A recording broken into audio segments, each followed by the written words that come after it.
að sko það sem að maður kannski óttast mest með þessa ríkisstjórn sem að myndast, að hún sé ekki fær að takast á við kerfisbreytingar, sem sagt að ráðast að ýmsum vandamáli sem eru innbyggð í ríkiskerfi og þarf stöðugt að vera að fást við.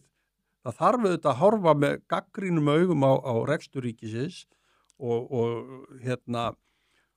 leiða til þess að hagræða og bæta reksturinn og sem eru bara kallast stundum á hrein og klárar kerfisbreytinga. Það ekki nógu bara færa verkefni á milli ráðuneyta eða eitthvað slíkt. Það þarf að gera drastískari hlut og ég hef ekki trú á að þessi ríkisstjórn sem verið að vinna að því að mynda núna muni ráðast í slíkt. Nei, það mín lokaorð hér, já. Þá ætla ég að fá bara að botna þetta hjá þér.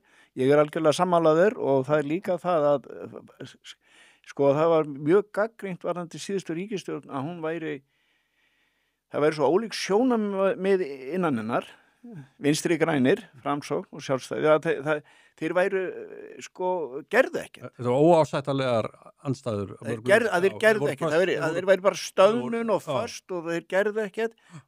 Og þú ert í rauninni að vísa í það núna að þú óttast það að þessar valkyrur sem hafa kannski verið að gagnrýna síðustu ríkisstjórn fyrir að vera ríkisstjórn stöðnunar og þorir ekki að fara í kerfisbreytingar að Ég voru bara að segja að þetta var í mjög síðustu orð en sko, ég get bara verið sammálaður þarna og með það að ég ekki viss það að það verið þarna einhver stórkostleg kerfisbreyting að það verið farið að fækka stofnunum og það verið farið að minnka eftirlitssiðnaðinn, það verið farið að fækka ríkisstarfsmönnum, það verið farið að blása lífi og horfa til verðmætasköpunar almennt í samfélaginu. Það ennþá verið að bara tala ríkisstofnanir og ríkiskerfi. Þetta svona kerfislegt